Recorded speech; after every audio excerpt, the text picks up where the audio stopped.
What's up, y'all? It's your boy Maxa. We here again with another deck profile.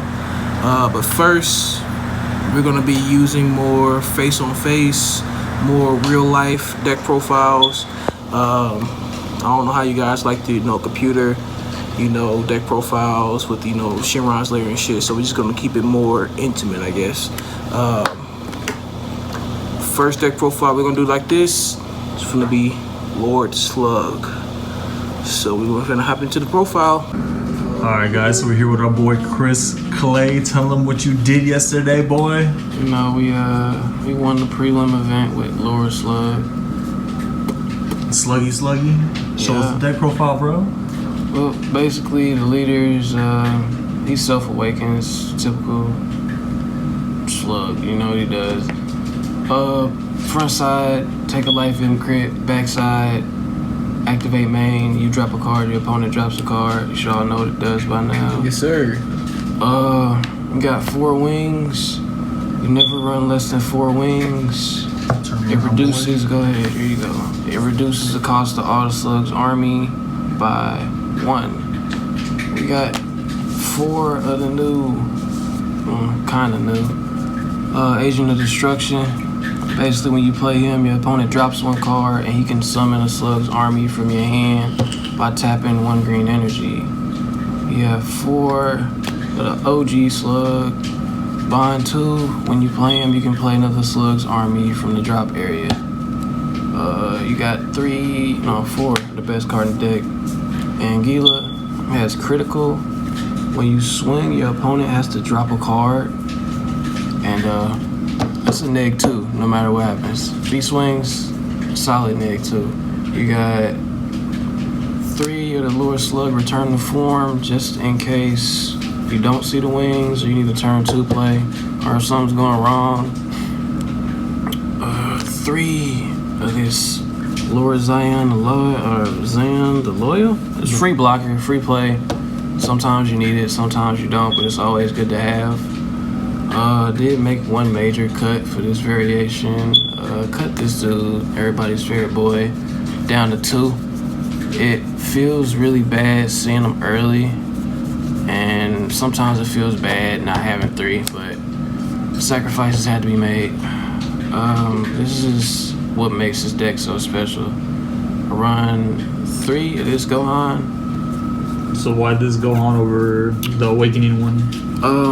The Awakening one is good, but for this version, he combos really well with this new dual color Goku. Alright, can you explain this dual color card for us? He's a new alliance card. Basically, when you swing with him, you can tap any number of your battle cards to add their power on his. If you happen to tap a Gohan, aka this one, then he gets critical and draws you 2 cards. So it gives you alternative plays outside of just wings. Also, he turns on probably the 2nd best card in the deck. This boy, Vegeta the Cruel, the best card to come out of set 7, hands down. Yeah, what does this card do?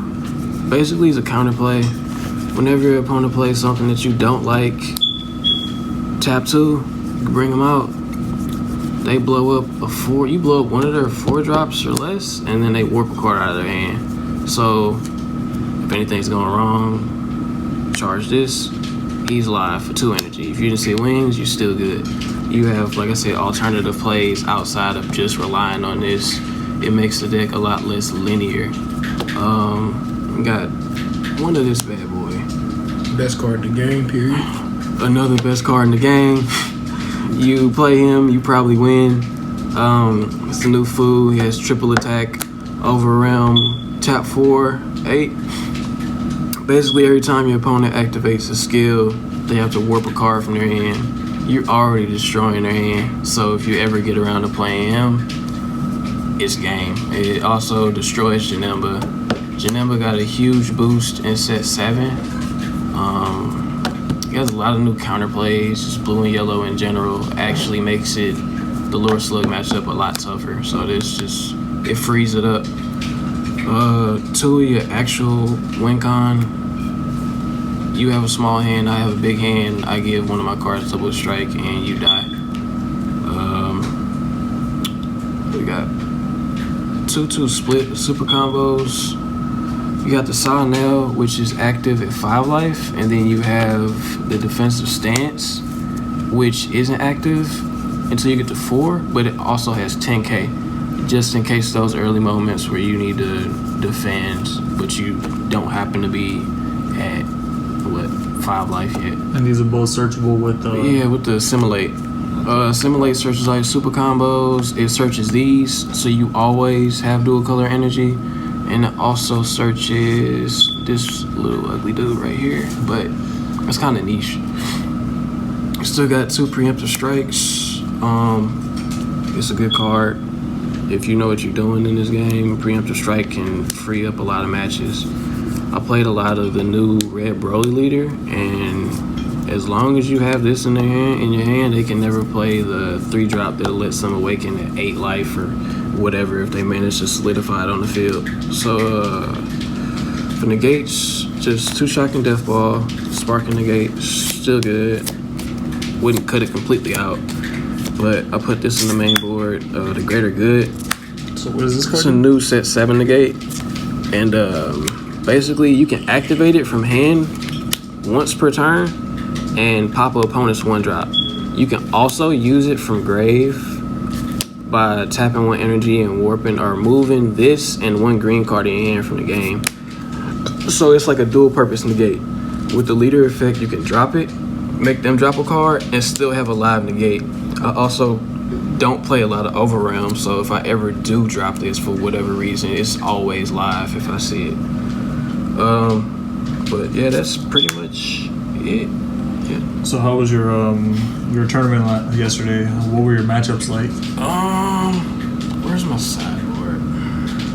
I don't know where my sideboard is, but game 1 I think was Toa. Yeah, game 1 was Toa. It's kind of annoying matchup. I just did my best to charge my dual colors, keep the regulators off the field, and eventually destroyed his hand. Game 2, I forgot to side in my tile removal, but he played a general tile, still managed to clutch it out. I don't know how. But round 2, I honestly don't remember. I remember it being Janemba, like I said, which was really hard. That was my most prominent matchup. Oh yeah, and 2 red Brolys. Preemptive strike destroys that. The hardest matchup was probably against my teammate Marco in the finals. He was playing Dende Frieza, which is really annoying against this deck because you need to establish your combo. You either need to get a dual color charge or find the wings. If they awaken early, they can stop you from doing both of those things while also destroying your hand because you can't awaken until turn 4 in this variation of the deck because I don't run any self-awakening in the main board. But those are my matchups.